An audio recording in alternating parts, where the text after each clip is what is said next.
Hello everybody and welcome to another bonus episode of the World of Eora. If you're new to the show, thank you for joining me today. This show aims to look at the lore, history, and game mechanics of Pillars of Eternity as we gear up for the release of Avowed, all developed over at Obsidian Entertainment. This week's episode is a supplementary episode from the one I just did about the deity of Skaen, which is the god of secret hatred and violent rebellion, all the happy-go-lucky stuff like that.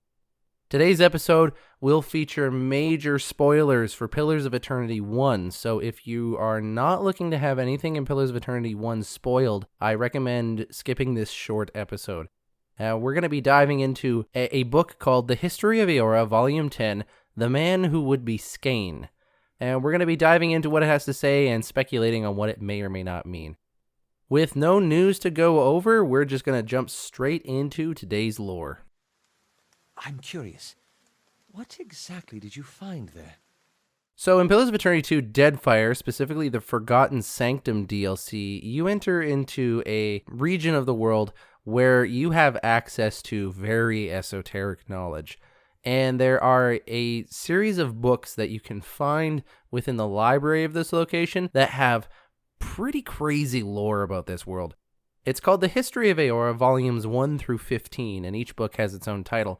And we're going to be reading from Volume 10 today, titled The Man Who Would Be Skaen. Now, one thing I do want to point out very quickly, as I will point out whenever I bring up these books, is that they are under the control of a group known as the Hand Occult, which are known for holding on to secret knowledge, as well as editing books, sometimes to add truth into books, but also sometimes to add obfuscation into books to make sure that the truth isn't let out. So anything we read from these books may or may not actually be true. We don't know whether or not these History of Eora texts have been edited already by the Hand Occult, or that they were in the queue to be edited. We don't actually have any definitive way of knowing that.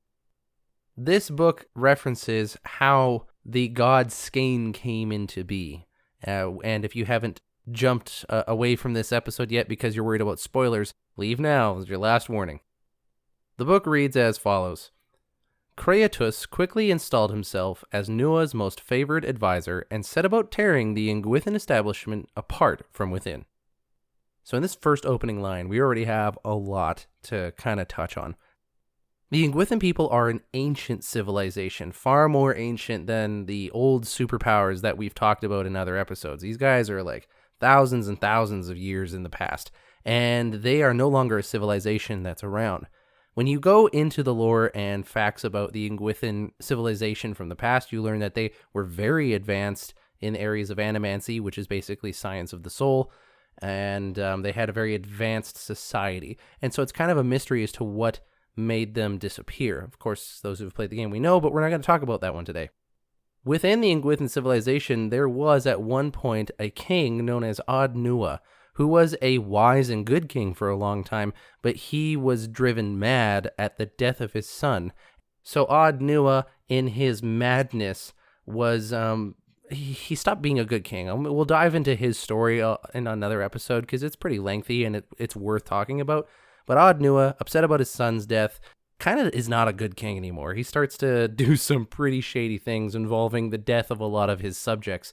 And people, of course, are none too happy about this, and they are seeking to topple his establishment. And so we enter in this first sentence here, a man named Kratos has installed himself as Nua's favored advisor, and he set about tearing the Ingwithan establishment apart from within. His lies turned the most powerful against one another, and his forgeries undermined trade negotiations in a decade in the making. So this Kratos guy, he's entered as Avowed Nua, the now mad king. He's entered in as his advisor, and he is turning the powerful people of this society against each other. He's forging documents which are undermining trade negotiations that have been working for like a decade now. He is destroying his establishment from within, probably because of all the atrocities that the Mad King is doing. There was money to be made in exploiting the discord, but he didn't line his own pockets with it. He surreptitiously handed it out to the populace. When his quiet rebellion was eventually uncovered, he was tortured near to death and presented with a choice: put his skills to work for the people he'd striven to destroy, or die at the hands of the church inquisitors. And Kratos kept his life, at least for a time. So with this last half and the ending of this little volume that we have here, we kind of learn a lot about this Kratos person. So he was earning a lot of money by doing this. I mean, he's Adnua's most favored advisor. You're the most favored advisor to the king. Of course you're going to be making a lot of money. But he doesn't keep the money for himself. No, what he does is he funds a small but quiet rebellion. He funds this uprising amongst the populace of the people who want to overthrow this mad king.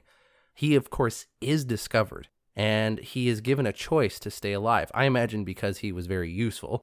And that is essentially to either work for these people that he had been trying to destroy this whole time, or to die himself. And the last line saying that Kratos kept his life implies that he chose to work for the people that he was trying to destroy. But the last few words, at least for a time, implies that he is still not done trying to destroy them. The lore might end here. We might say, like, here's Kratos, a man after Skaen's own heart, someone that wants to destroy an oppressive ruler and is very quietly and secretly funding a rebellion to destroy him. And he even takes the opportunity to stay alive just so he could possibly seek revenge in the future. That would be very Skaen-like. If you remember my episode that we just finished, we described worshippers of the god Skaen are people that worship the god in secret, and they harbor hatred in their heart, and they try to cause rebellion or revenge in a very secretive manner. Right? They're not about big, flashy explosions and taking people down and making a name for themselves. They're about working from the shadows kind of thing, seething with hatred. Kratos, if I'm understanding this correctly, is not just another Skaenite. He is the man who would become Skaen. And that's the hint right there in the title of this volume. Volume 10, The Man Who Would Be Skaen. The reason that I think Kratos ends up becoming the god Skaen, or at least Kratos ends up becoming a large part of what makes Skaen who he is because of the apotheosis project that the Ingwithan nation underwent. So, if you've played Pillars of Eternity 1 all the way through, you'll learn this about the gods of the world. That the gods of Eora, all the gods we've been talking about in the show and we see in the game, they are created by mundane people. The Ingwithan civilization invented the gods, literally created them. How did they do that? Well, that's something we can dive into in another episode. But long story short, they essentially sacrificed the souls and the bodies of all of their civilization. It took that large level of sacrifice to create the gods and keep them sustained. And so you have all the values and the virtues and the natural drives of the Ingwithan society that are put into these gods. That's kind of the basic understanding of how I have it. There's other ways to describe it, obviously, but we only have so much time in episodes, so that's what we're going to go with. And it seems like Kratos embodies who and what Skaen is as a god. And this title, The Man Who Would Be Skaen, implies that Kratos himself either becomes the person who is Skaen, having been embodied and powered by all the souls of the rest of the Ingwithan civilization, or that Kratos perfectly embodies who Skaen would be. There's a little bit of, I'm not really 100% sure exactly on how the gods come to be. If all the Skaeni-ish people in the Ingwithan civilization just contributed that portion of their personality to the Skaen pot when that god was made. I'm not 100% sure on how that's supposed to work out. If anyone out there who knows more about this stuff wants to email me, let me know, or if they've noticed something, send me an email, worldoфeora@gmail.com. But for now, what we have here in Kratos is we have here the perfect image before Skaen existed of what Skaen is about. You have a man who enters into the nobility and is serving the people quietly with a smile on his face, all the while unraveling all the work they've been doing, setting people against each other, and quietly funding a rebellion in the background to overtake a mad king.